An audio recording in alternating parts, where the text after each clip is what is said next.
अब कब्जा गरौँ भन्नुभयो। उहाँको होइन यो रहेछ, हाम्रो प्रधानमन्त्री होइन रहेछ। उहाँले यति मात्रै गर्नु भएन, उहाँले के पनि गराउनु भने त्यही झम्टेर आऊ भनेको। मैले अर्को पनि भिडियो प्रमाणको रूपमा प्रस्तुत गरेको थिएँ।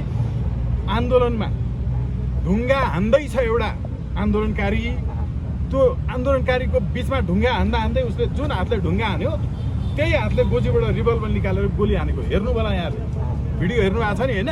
धेरैको च्यानलमा आएको छ। मैले यही राष्ट्रिय प्रसारणबाट आएको पनि मैले प्रस्तुत गरेको छु। अदालतको इमेलमा पनि मैले चाहिँ त्यो सेन्ड गरिदिएको छु, धेरै प्रमाणहरू। हेर्नुहोस्, पछिलाई काम लाग्छ भनेर अदालतले मेरो सेन्ट आइटमबाट त हटाउन सक्दैन, यहाँबाट डिलिट गर्यो भने पनि इतिहासमा काम लाग्छ। यसैले त्यहाँ आन्दोलनकारी साथीहरू चाहिँ यो त आन्दोलनकारी होइन रहेछ, यो त होइन सरकारी घुसपैठिया रहेछ भन्ने पत्ता लागेपछि उनीहरू त्यहाँ भागेको पुरै भिडियो प्रस्तुत गरेको छु। अब प्रमाण चाहिँ तपाईँले यसको यो अभियोग पत्रमा हेर्नु भने केही भेट्नुहुन्न। ल के भेट्नु पर्थ्यो होला? प्रमाण भेट्नु पर्थ्यो भने यो पनि प्रस्तुत गर्नुभयो हाम्रो चाहिँ वरिष्ठ अधिवक्ता ध्रुवलाल श्रेष्ठज्यूले। हाम्रो पत्रकार जहाँ जलेर मर्नु भएको छ उहाँको माथि एउटा 50 रुपियाँको नोट छ जो जलेको छैन।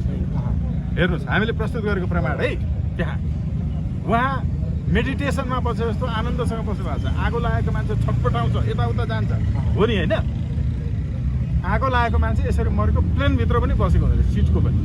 हेर्नु, अब यी सबै प्रमाणहरू तपाईँले हेर्नु भने कहीँ केही पनि छुरी भेट्नु पर्थ्यो, ढुङ्गा भेट्नु पर्थ्यो, हतियार भेट्नु पर्थ्यो, केही न केही त भेट्नु पर्थ्यो नि। अब